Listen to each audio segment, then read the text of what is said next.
الحمد لله نحمده ونستعينه ونستغفره ونؤمن به ونتوكل عليه ونعوذ بالله من شرور أنفسنا ومن سيئات أعمالنا من يهده الله فلا مضل له ومن يضلله فلا هادي له ونشهد أن لا إله إلا الله وحده لا شريك له ونشهد أن سيدنا وسندنا ومولانا محمدا عبده ورسوله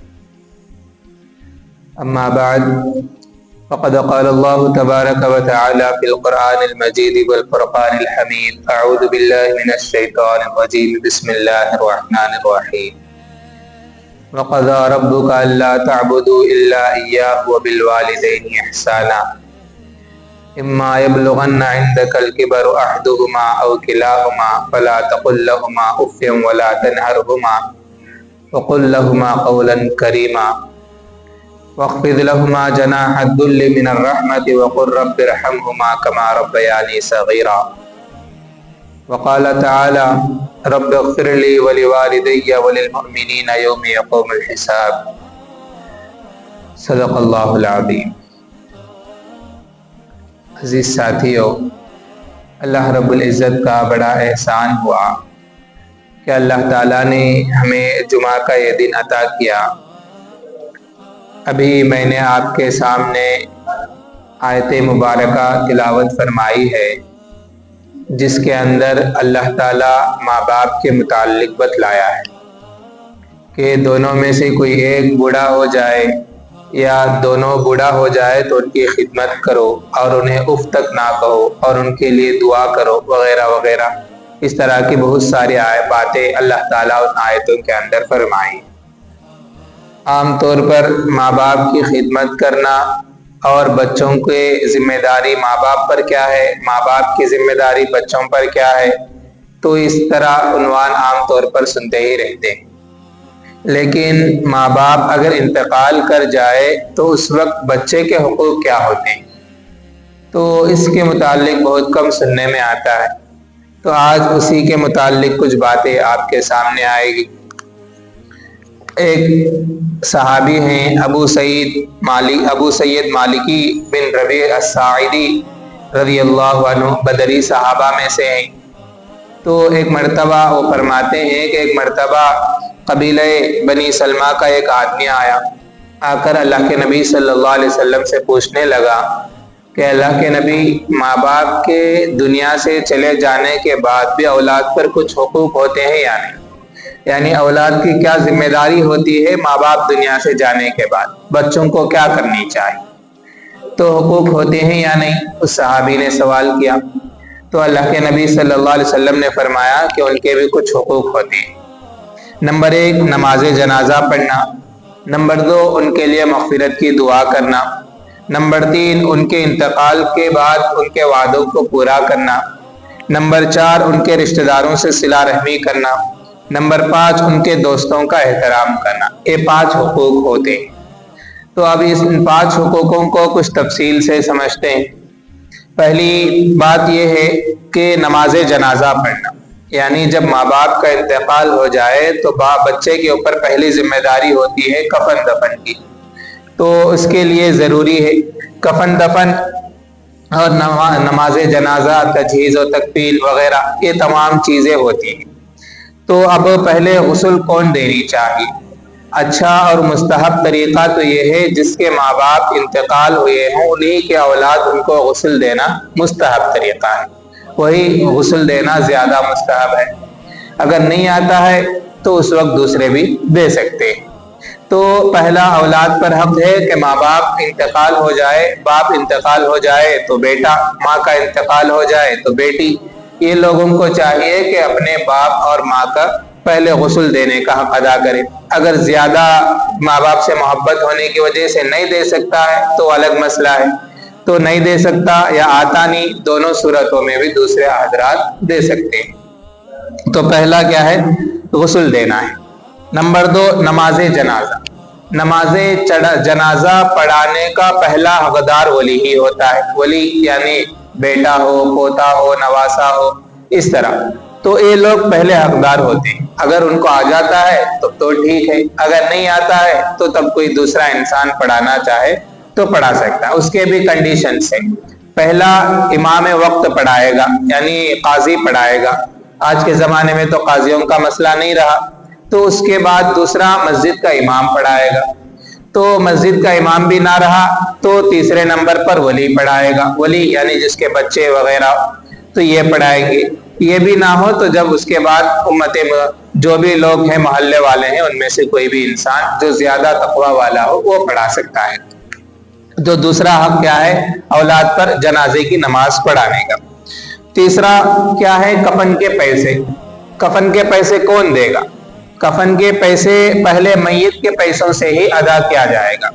میت کے اگر پیسے ہیں تو اسی کے اندر سے کفن دفن وغیرہ کا کام، چاہے وہ قبر کھودنے والے کو دے یا ہے نا نہلانے والے کو دے یا جنازے کے کپڑا وغیرہ لکڑی وغیرہ جو بھی خریدتے ہیں تو میت کے پیسوں سے پہلے خریدنا چاہیے. تو آج کے زمانے میں مرنا ہے تو بھی زیادہ پیسے جیب میں 10,000 20,000 رکھ لے کچھ مرنا پڑتا ہے، کیونکہ اتنا خرچہ مرنے پر بھی ہو جاتا ہے. تو اس لیے کیا ہے، میت کے پیسوں سے پہلے کیا جائے گا.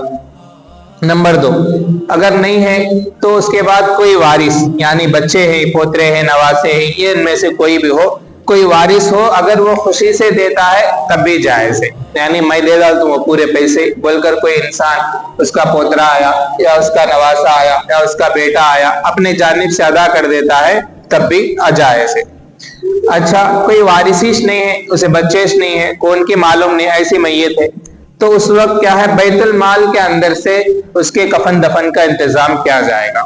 ہر جگہ بیت المال کا ہونا ضروری ہے. تو جس کے اندر سے کیا ہے، غریب لوگوں کی مدد کیا جانا.